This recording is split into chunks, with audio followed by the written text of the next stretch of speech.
The hospital lights were blinding. The smell of antiseptic burned my nose. A small boy with dark, wavy hair and tear-streaked cheeks crashed into my legs, wrapping his arms around me with desperate strength. "Dad, please don't let Mommy die," he sobbed, his voice breaking. "You came. You finally came." I stood frozen in the middle of the crowded ER hallway, my heart hammering so hard I could barely breathe. This child, this 5-year-old boy I had never seen before in my life, was calling me Dad. And somewhere down that sterile corridor, a woman I hadn't spoken to in 6 years was fighting for her life. A woman the hospital insisted was my wife. The hospital called me at 2:17 p.m. on a rainy Thursday in late October. I was 34 years old, sitting at the kitchen island in my quiet 2-bedroom condo in Seattle's Capitol Hill neighborhood. Rain tapped steadily against the tall windows, overlooking the wet city streets. I had lived alone for 9 years. My name is Ethan Caldwell. I drove a silver Toyota Camry with a stubborn dent in the rear bumper I kept meaning to fix. I owned 2 stubborn houseplants that somehow survived my neglect an espresso machine I babied more than most people baby their pets, and a bookshelf filled with novels I told myself I had read when life slowed down. I worked as a senior financial auditor for a respected mid-sized firm downtown. Most days I worked remotely, surrounded by the soft hum of my laptop fan and the occasional siren drifting up from the street below. My life was orderly, predictable, and comfortably solitary. No messy relationships, no responsibilities beyond quarterly deadlines, and keeping my fridge stocked with decent takeout. The phone buzzed on the counter. A 360 area code, Vancouver, Washington. I almost let it go to voicemail, like I did with most unknown numbers. Something, maybe the persistent rain, maybe simple boredom, made me swipe to answer. "Mr. Caldwell, this is Dr. Melissa Grant at Legacy Salmon Creek Hospital. I'm sorry to call you like this, but your wife, Elena Caldwell, was brought in after a serious car accident. She's in critical condition. We need you here immediately." I set my coffee mug down so hard the liquid sloshed over the rim. "I'm sorry. I think you have the wrong person. I'm not married." There was a brief pause, filled with the distant sounds of monitors, beeping, and hurried footsteps. "Sir, we have you listed as her emergency contact. Ethan Michael Caldwell, date of birth, March 12th, 1991. Your wife has a 5-year-old son with her. The boy is extremely upset and keeps asking for his father." My mouth went dry. The rain outside seemed louder now, hammering against the glass like it was trying to get in. "I don't have a son. I've never been married. There's been some kind of mistake. Mr. Caldwell." The doctor's voice remained calm but urgent. "Your name and contact information are on her medical bracelet and in our system. We've tried other numbers listed, but you're the primary contact. She's asking for you. Please, the child is terrified." I don't remember hanging up. The next thing I knew, I was grabbing my keys, wallet, and jacket, rushing out the door, without even turning off the lights. Rain soaked through my shirt before I reached the car. I drove across the I-5 bridge toward Vancouver in a daze, windshield wipers slapping rhythmically, my mind spinning in tight, frantic circles. Who was this woman? Why did the hospital have my information? As the miles blurred past under gray skies, memories I hadn't touched in years began to surface. Elena Vargas, summer of 2019, a friend's lakeside cabin near Mount Hood. Her warm laugh, the way her dark hair caught the sunlight, the 10 perfect days we spent hiking, swimming, and talking until the stars came out. We had tried long distance for a while afterward, but life pulled us apart gently without drama. I hadn't heard from her since. Now I was speeding toward a hospital because some doctor believed she was my wife and that we had a son together. The drive that normally took 2.5 hours felt both endless and far too short. My hands ached from gripping the steering wheel. Every red light felt like a personal insult. When I finally pulled into the hospital parking lot, my shirt was damp, with nervous sweat despite the cold rain. I parked crookedly, left the door half open, and ran through the automatic doors. A nurse met me at the ER desk. "Mr. Caldwell." "Yes." "Where is she?" "Come with me. Your son is with our child life specialist. He's been asking for you nonstop." We moved quickly down the brightly lit hallway. The smell of disinfectant was sharp. Through a large window, I saw him, a small boy sitting on a colorful couch, clutching a worn, stuffed dinosaur. Dark, wavy hair, red hoodie, eyes red from crying. When he looked up and saw me, something shifted in his entire face. He slid off the couch and ran. "Dad." He collided with my legs and held on with surprising strength, bearing his face against my stomach. "Dad, Mommy's hurt. Bad. Please don't let her die. Please. I waited for you." I slowly went down on one knee in the middle of the hospital hallway, rain still dripping from my hair.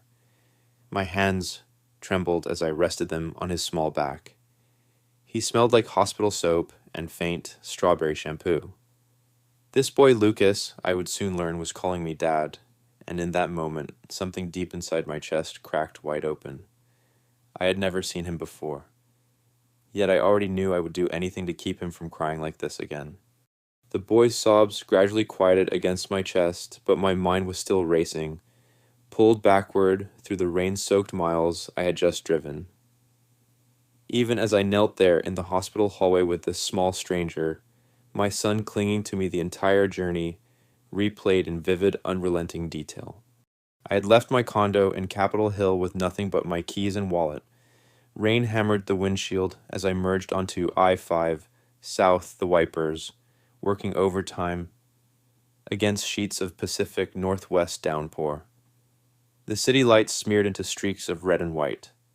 My hands gripped the steering wheel so tightly my knuckles turned pale. Every few seconds, I glanced at the phone mounted on the dash, half expecting the hospital to call back and say it was all a terrible mix-up. 2.5 hours, that's how long the drive should have taken. I made it in under 2. Not by speeding like a madman, I was terrified of being pulled over, but by refusing to let anything slow me down. Construction zones, slow trucks, even a minor accident on the right shoulder. I wove through it all with a focus I didn't know I possessed. The radio stayed off. The only sounds were the rain, the tires hissing on wet pavement, and the chaotic swirl of my own thoughts. Who the hell was Elena Caldwell? Elena Vargas. That was her name 6 years ago. I could still picture her clearly sun-kissed skin, dark hair that smelled like coconut, and summer wind, that easy laugh that seemed to surprise even her. We met at a friend's cabin on the Hood River during one of those rare warm weekends in 2019. 10 days of hiking Smith Rock, swimming in the cold lake at dawn, cooking terrible meals together on a rusty grill, and talking until our voices grew hoarse. She was a freelance photographer with a gentle spirit and sharp eyes that noticed everything. I was a newly promoted auditor, convinced I had my life perfectly mapped out. We tried the long-distance thing for a few months after that summer. Late-night calls, weekend visits when we could manage. But my work ramped up, her assignments took her farther away, and slowly the messages grew shorter, the silences longer. No dramatic breakup. Just life doing what life does. I hadn't heard her voice since late 2019. Hadn't thought about her in years. Or so I told myself. Now some doctor was telling me she was my wife. That we had a 5-year-old son. The absurdity of it clawed at me as I crossed the Columbia River into Washington. I kept muttering to myself in the car, this can't be real. There's been a paperwork error. Some identity theft. Yet the doctor had known my full name, my exact date of birth. How? The rain eased slightly as I approached Vancouver, but the knot in my stomach only tightened. I passed familiar exits places I hadn't driven by in years. My throat felt raw. I hadn't eaten since breakfast. The espresso I'd been drinking earlier now sat like acid in my gut. What if this was some elaborate scam? What if the boy wasn't real? What if Elena was already gone by the time I arrived? I pulled into the hospital parking lot with tires squealing. The silver Camry sat crooked between two lines. I didn't care. I slammed the door and ran through the rain jacket, forgotten in the passenger seat. My shoes squelched on the wet pavement. Cold water soaked through to my socks. Inside, the bright lights and sterile smell hit me like a wall. And then came the boy. Now back in the present, Lucas's small arms were still wrapped around my neck. His breathing had steadied into shaky hiccups. The child life specialist, a kind woman with short gray hair, stood a respectful distance away, giving us space. I could feel the eyes of nurses and staff on us. This was a scene they probably saw often, but never quite like this. "Lucas," I whispered my voice. Rough. "I'm here. I'm not going anywhere right now, okay." He pulled back just enough to look at me. His eyes, brown like mine with the same slight tilt at the corners, searched my face. "Mommy said, you drive a silver car. Is that your car outside?" "Yeah, buddy. It's silver." He nodded solemnly as if that confirmed everything. "She said you would come if I ever needed you. She said you're really smart and you work with numbers." My chest tightened painfully. Elena had been talking about me to our son. For years. A nurse approached gently. "Mr. Caldwell, Dr. Grant would like to speak with you. We can sit with Lucas if you'd like." "No," I said, immediately surprising myself. "He stays with me." I stood up, lifting him easily. He was light, maybe 40 pounds, but the weight of responsibility settled on my shoulders like concrete. We followed the nurse down the hallway past rooms filled with beeping machines and quiet suffering.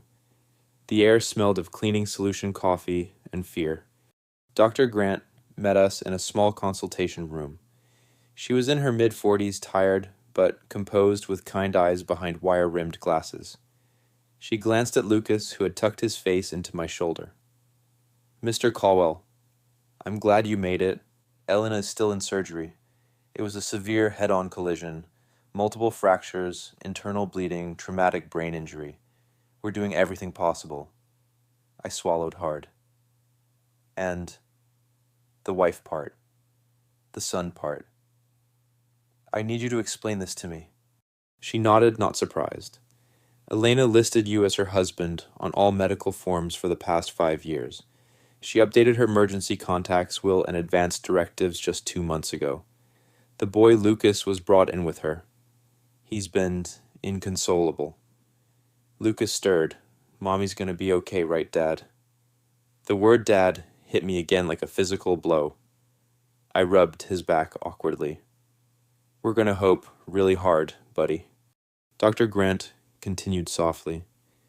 "There's more, but it can wait until after surgery. For now, you are both here. That's what matters." We sat in the waiting area. Lucas eventually fell into an exhausted sleep against my side. His stuffed dinosaur clutched tight. I stared at the beige wall, replaying every mile of that rainy drive, every buried memory of Elena. Every quiet year I had spent building a life with no room for anyone else. I had come because a hospital said I had to. Now I couldn't imagine leaving. The waiting room smelled of stale coffee and anxiety. Fluorescent lights hummed overhead, casting a harsh, unforgiving glow on the worn vinyl chairs and faded magazines scattered across low tables. Lucas was curled against my side. His small body, heavy with exhaustion, the stuffed dinosaur, pressed between us like a fragile shield. Every few minutes, his breathing hitched a tiny reminder that this wasn't a dream. This was real. I was in a hospital 2 hours from home, holding a child who believed I was his father, while the woman the hospital called my wife fought for her life in an operating room somewhere down the hall. I hadn't moved in nearly 40 minutes. My arm had gone numb where Lucas rested against it, but I didn't dare shift. The weight of him felt both foreign and strangely anchoring. Nurses walked past, occasionally offering sympathetic nods or quiet updates. Still in surgery, one said softly, "Dr. Grant will come out as soon as she can." My mind kept circling back to the moment I first saw him. The way he had sprinted down that hallway, red hoodie, flapping, tears streaming. Dad. The word had landed in my chest like a stone dropped into still water, sending ripples through every carefully constructed layer of my solitary life. I was 34. I had never changed a diaper, never attended a parent-teacher conference, never once imagined myself responsible for another human being. Yet here I was, inhaling the faint strawberry scent of his shampoo and wondering how I was supposed to keep this boy from breaking if his mother didn't make it. The double doors at the end of the corridor swung open. Dr. Grant emerged still in surgical scrubs, her face drawn with fatigue. She spotted us and walked over, pulling a chair closer so she could speak quietly. "Mr. Caldwell, Ethan, Elena made it through surgery. It was touch and go. She has a fractured pelvis, several broken ribs, a punctured lung, and significant swelling in her brain. We've placed her in a medically induced coma to give her body time to heal. The next 48 hours will be critical." I nodded slowly, processing each word as if they were coming through water. Lucas stirred but didn't wake. "Is she in pain?" I asked, my voice barely above a whisper. "Not right now. The sedation is keeping her comfortable." Dr. Grant glanced at Lucas, then back at me. "There are things we need to discuss, privately when you're ready." I looked down at the sleeping boy. "Can it wait until morning? He's finally resting."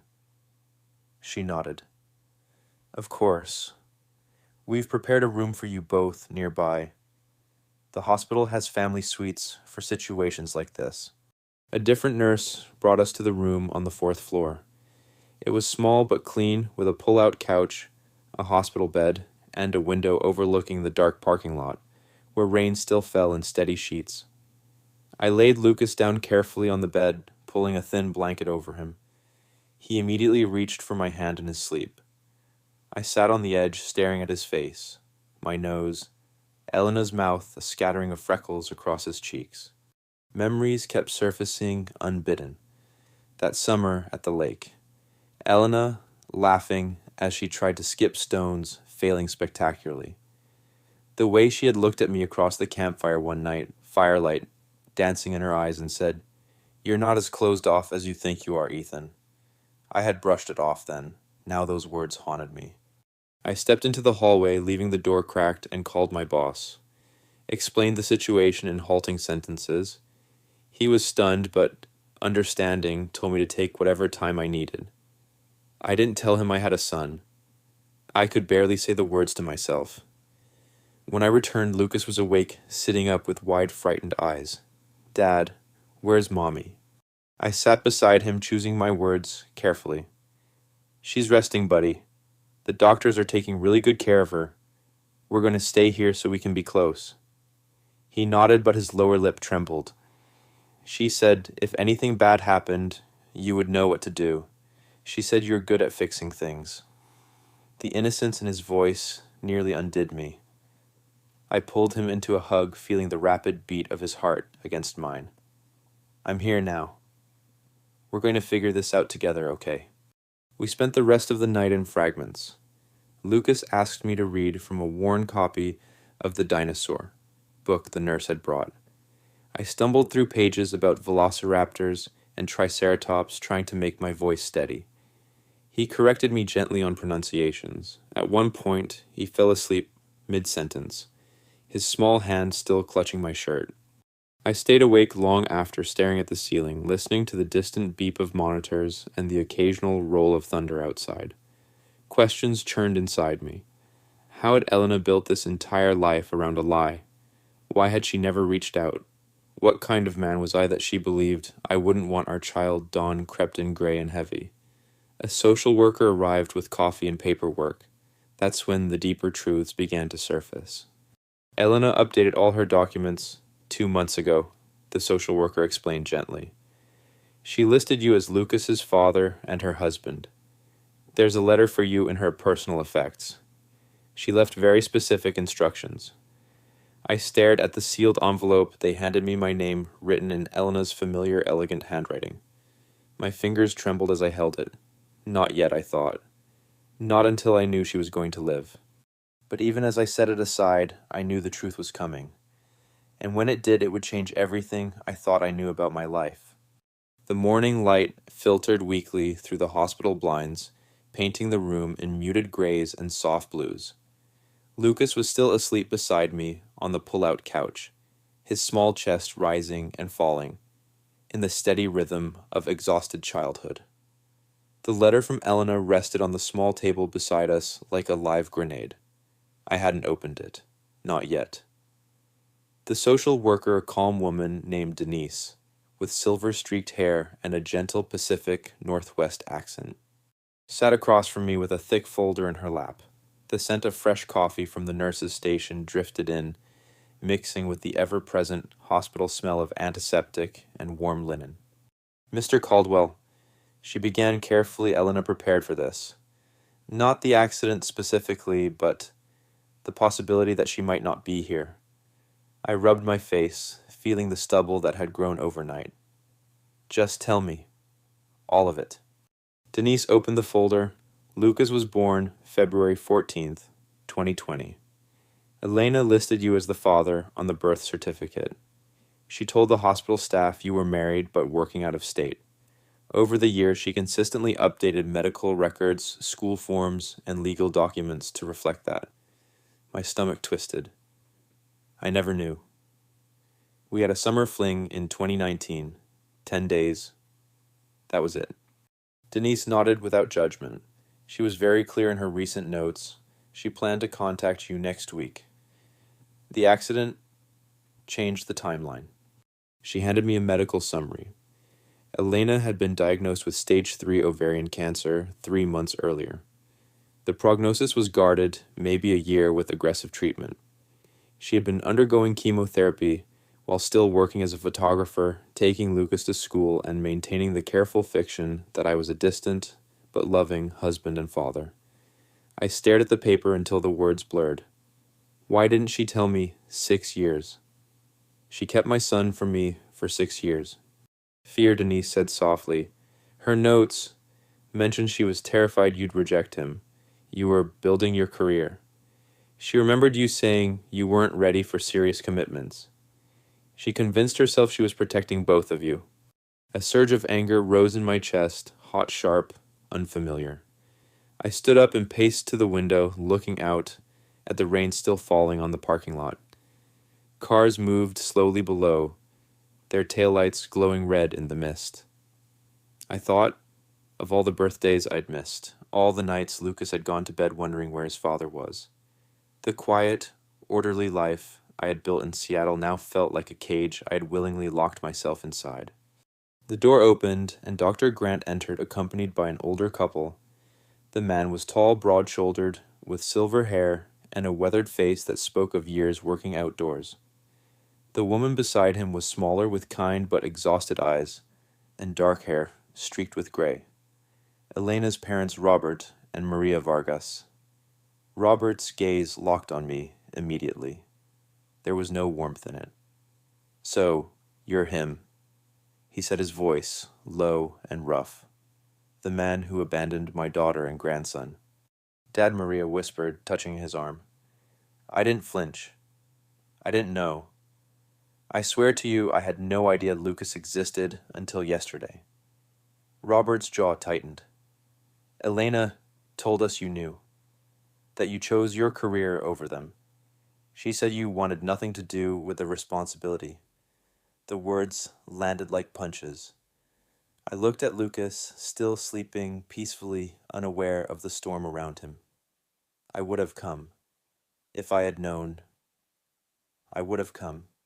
Maria stepped closer, her eyes filling with tears as she looked at her sleeping grandson. She was scared, Ethan. After you two drifted apart, she found out she was pregnant alone. She was only 28. Her photography business was just taking off. She thought she could handle it. By the time she might have changed her mind, years had passed. We sat down together. Over the next hour, the full picture emerged through quiet conversation and the documents Elena had left behind. She had built a beautiful life for Lucas in a small house in Vancouver. Photos showed birthday parties, trips to the zoo, and quiet evenings reading dinosaur books. She had told Lucas stories about his father in Seattle, the smart man who worked with numbers, and would always come if they needed him. Lucas began to stir. He sat up, rubbed his eyes, and looked at his grandparents, then at me. Grandpa, Grandma. His voice was small.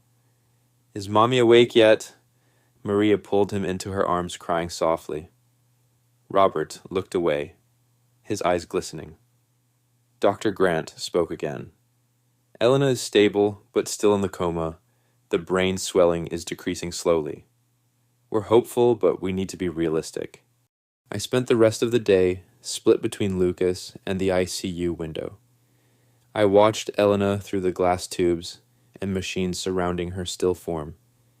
She looked smaller than I remembered. Fragile. The woman who had once laughed freely under summer stars now lay fighting for every breath. That evening, after Lucas had fallen asleep again, I finally opened the letter. It was 12 pages. Her handwriting, neat and flowing, filled every line.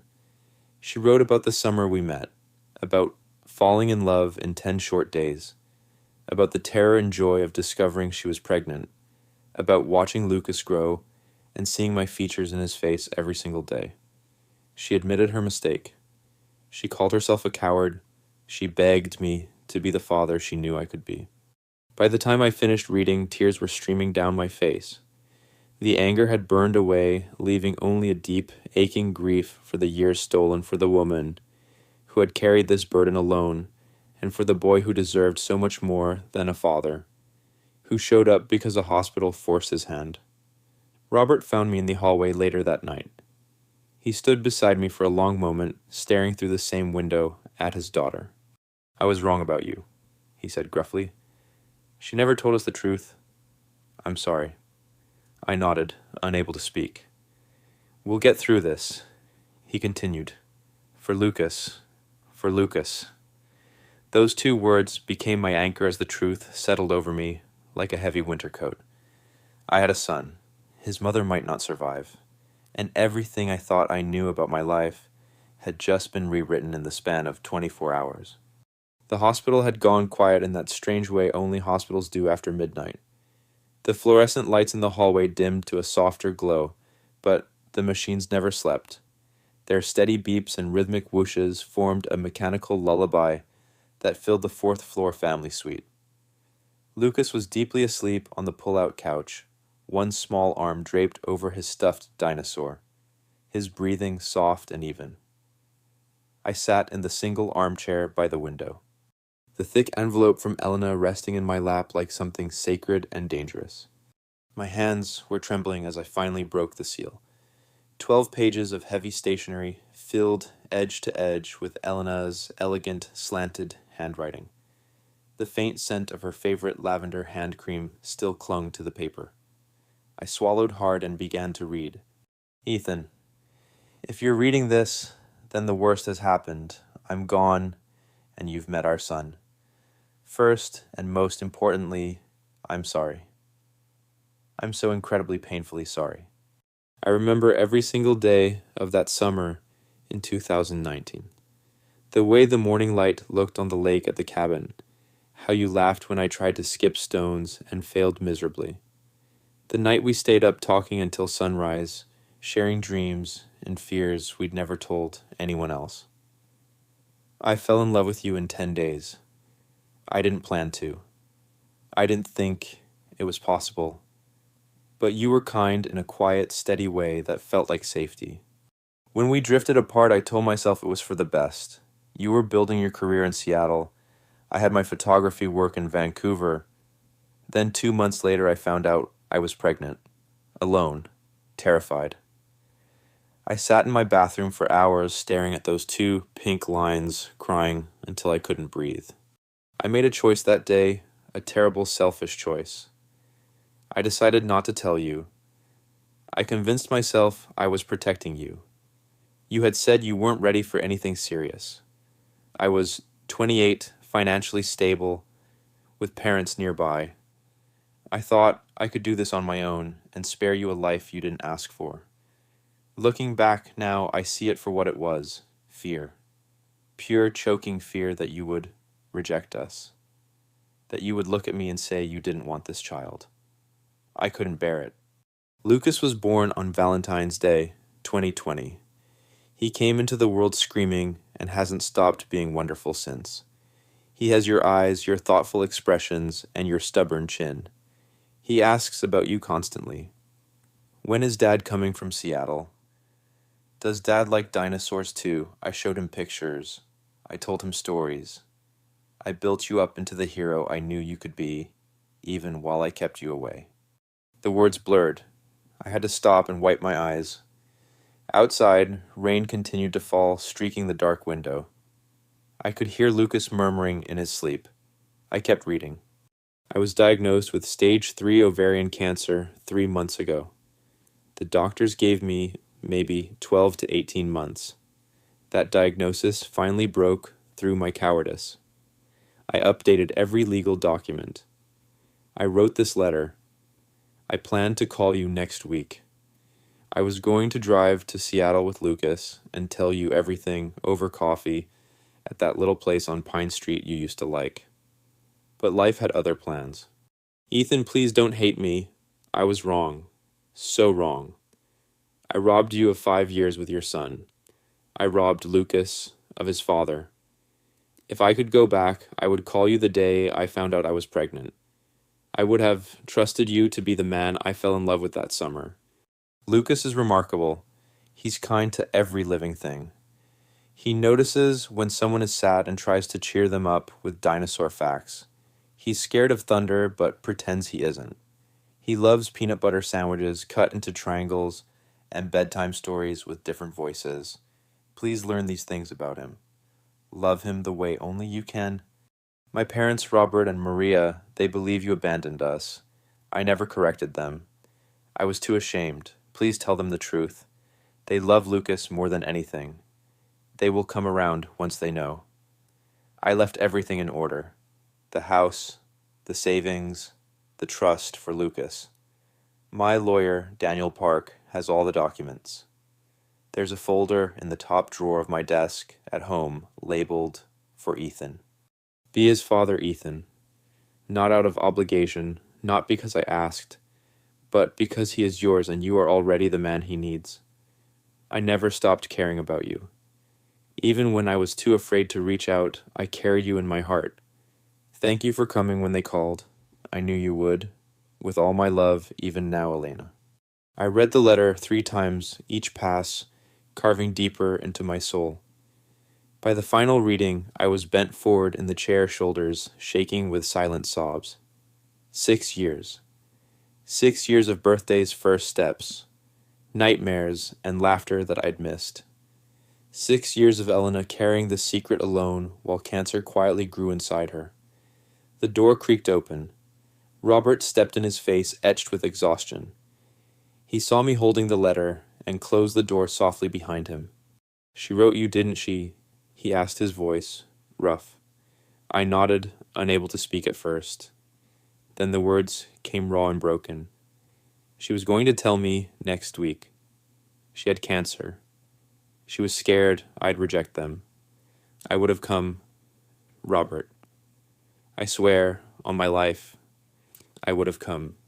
He stood there for a long moment, then lowered himself into the other chair. Tears glistened in his eyes. She was always stubborn. Always thought she had to carry everything herself. His voice cracked. I was so angry at you for 6 years. I'm sorry. Maria joined us a few minutes later. The 3 of us sat together in the dim room while Lucas slept, sharing quiet stories about Elena. Maria told me how Elena would light up when talking about Lucas's father. Robert admitted He had seen glimpses of doubt in his daughter's eyes but never pressed her. Around 4 a.m., Dr. Grant came in. Her face was grave. Elena's vitals have taken a turn. The swelling. We're doing everything we can, but you should prepare yourselves. I walked to the ICU window and stared at the woman who had changed my life without me knowing. Tubes, bandages, machines breathing for her. I placed my hand on the cold glass. "I'm here, Elena," I whispered. "I'm here for him. I promise." The anger had burned away completely. Only grief remained, and beneath it, a fierce protective love for the boy sleeping in the next room. A boy who was mine. The call came at 3:42 a.m. on the 6th day. Dr. Grant's voice was gentle but final on the other end of the line. Elena's body had simply given out. The cancer, the trauma from the accident, and the swelling in her brain had won. I stood in the dimly lit hallway outside our family suite, phone pressed to my ear, feeling the world tilt beneath my feet. Robert and Maria were already there when I walked back in. We didn't speak. We simply held each other for a long time while Lucas slept on, unaware that his mother had slipped away. The funeral was held 4 days later on a cold, misty morning at a small cemetery overlooking the Columbia River. The air smelled of damp earth and pine. About 40 people gathered, Elena's photography friends, neighbors, and extended family. Lucas stood between me and his grandparents, dressed in a little black suit that Maria had bought him. He clutched Mr. Rex, his stuffed dinosaur, in one hand and my fingers in the other. When they lowered the casket, he whispered, "Mommy's gonna be okay in heaven, right, Dad?" I knelt beside him, my throat tight. "Yeah, buddy, she's not hurting anymore, and she's watching over you." The weeks that followed were a blur of paperwork, grief, and learning how to be a father overnight. I sold my condo in Seattle within 2 weeks. The realtor called it a fast sale in a hot market, but I barely cared about the money. I found a modest 3-bedroom house in Vancouver with a backyard big enough for a swing set and a garden. The moving truck arrived on a gray November afternoon. Lucas helped me unpack his room. First, dinosaur posters on the walls, shelves for his growing collection of rocks and fossils, and a nightlight shaped like a volcano. The first month was brutal. Lucas woke up almost every night screaming for his mom. I would stumble into his room, heart pounding, and find him sitting up in bed, tears streaming down his face. "I want Mommy," he'd sob. I'd climb into his bed, pull him against my chest, and hold him until the shaking stopped. Sometimes we'd stay like that until dawn, my back aching against the headboard, listening to the rain on the roof. I felt completely unqualified, awkward, terrified I was doing everything wrong. I kept thinking about Elena's letter. Be present, be honest. So I told him the truth in small pieces. "I miss her too, Lucas, every single day. It's okay to cry. I cry sometimes when you're at school." He started sleeping through the night around week 6. Small victories felt enormous. Robert and Maria became our lifeline. They came over every Wednesday for dinner. At first, the conversations were careful, guarded. Robert still carried guilt for the years he had spent hating a man who never knew the truth. But slowly, the walls came down. He taught Lucas how to tie fishing knots in the backyard on crisp December mornings. Maria showed me how to make Elena's favorite chicken tortilla soup. The smell of cumin and lime filling the kitchen brought tears to all of us more than once. I started seeing a grief counselor twice a week. Lucas joined a children's group on Saturdays. We learned together that grief wasn't something you fixed, it was something you carried like a heavy backpack that gradually got lighter as you grew stronger.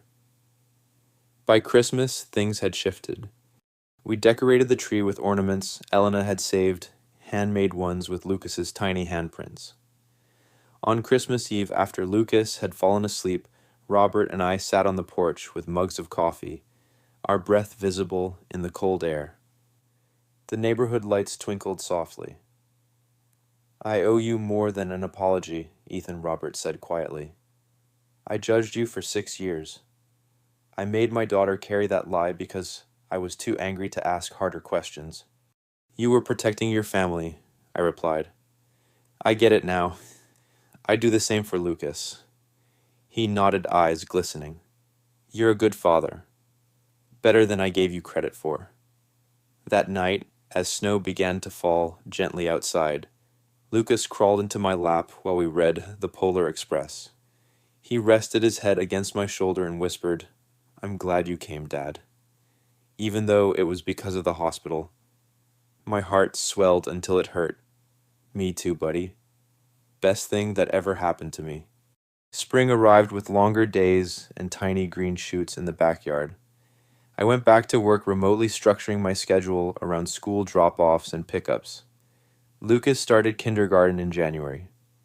I walked him to class every morning, watching him run to his friends with that same determined stride I'd seen in the hospital hallway.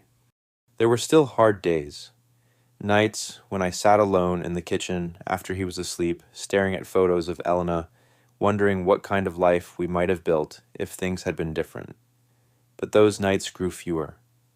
In their place came ordinary moments that felt miraculous, Lucas laughing so hard at my terrible dinosaur jokes that milk came out his nose, teaching him to ride a bike without training wheels in the driveway. The first time he drew a picture of the three of us, me, him, and a smiling figure in the sky labeled Mommy in Heaven. I was rebuilding more than just a household. I was rebuilding myself from a man who had lived neatly alone to a father whose heart now existed mostly outside his own body. It's late October again. 1 full year has passed since that rainy Thursday afternoon when the hospital called and upended my entire world. The leaves in our Vancouver backyard have turned brilliant shades of amber and crimson, crunching underfoot as Lucas and I rake them into messy piles on Saturday mornings. He is 6 now, taller, more confident, with a gap-toothed smile that lights up the room and those same thoughtful brown eyes that still stop me in my tracks because they look so much like mine. Our 3-bedroom house on a quiet cul-de-sac has become home in every sense of the word. The silver Camry has been replaced by a sensible blue SUV with car seats and dinosaur stickers on the back window. My once pristine condo life feels like a distant memory. Now the refrigerator is covered in Lucas's drawings.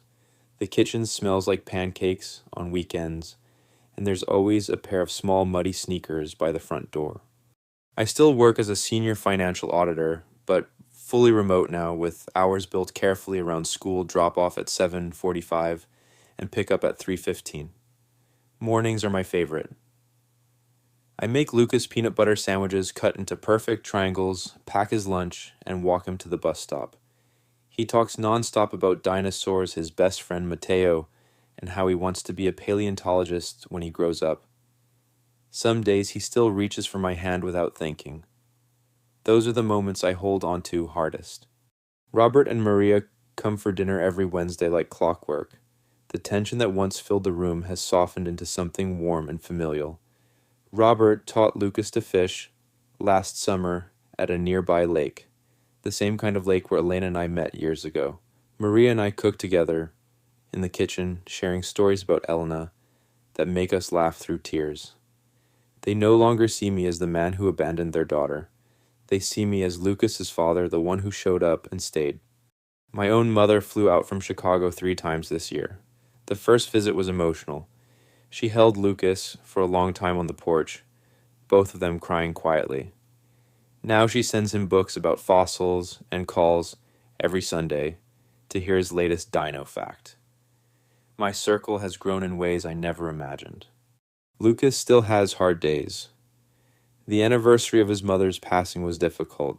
We visited her grave together, bringing fresh flowers and a small toy dinosaur. He talked to her for nearly 20 minutes, telling her about his new school, his soccer games, and how I'm learning to braid his hair for picture day badly. I stood back and let him have that time, my own chest tight, with a grief that has softened but never fully disappeared. At night, after Lucas is asleep, I sometimes sit on the back porch with a cup of coffee and think about that phone call. The one that came at 2:17 p.m. on a rainy Thursday. The one I almost let go to voicemail. If I had ignored it, if the doctor had given up, or if the records had been wrong, I would still be living that quiet, orderly, empty life in Capitol Hill. No dinosaur facts at breakfast. No small arms wrapped around my neck after a bad dream. No reason to become the man I was always capable of being. Elena gave me the greatest gift and the hardest lesson all at once. She made a choice, born of fear, but in her final months, she tried to make it right. Her letter still sits in my nightstand drawer. I read it sometimes when the weight feels heavy. It reminds me to be present, to be honest, to love without holding back. Lucas has started calling me Dad with the casual certainty of a boy who has never known anything else. Last week he drew a picture of our family, him, me, Robert, and Maria, and a woman with dark hair smiling down from a cloud. He labeled it Mom Watching from Heaven. I framed it and hung it in the living room, in the Yiedi. Life isn't perfect. I still feel overwhelmed some days. I worry I'm not enough. But then Lucas will run to me after school, backpack bouncing, and throw his arms around me, and I know we're going to be okay. We're building something real, messy, beautiful, and ours. If that hospital had never called, I would never have known what I was missing. So let me ask you this as one person who had his life rewritten by an unexpected phone call. If tomorrow brought news that you had a child you never knew about, would you answer? Would you get in the car and drive through the rain even when it made no sense? Would you open your heart to a life you didn't plan for? Sometimes the most important moments arrive disguised as mistakes. Sometimes the call you almost ignore is the one that finally brings you home. If this story touched something in you, if you've ever waited for someone, or been the one who showed up late, or loved someone through complicated choices, drop their first name in the comments. I read every single one. Share this with someone who needs to hear that it's never too late to step up. And if you found comfort or hope here, consider subscribing. There are more stories like this stories of ordinary people finding extraordinary second chances. Thank you for listening to mine.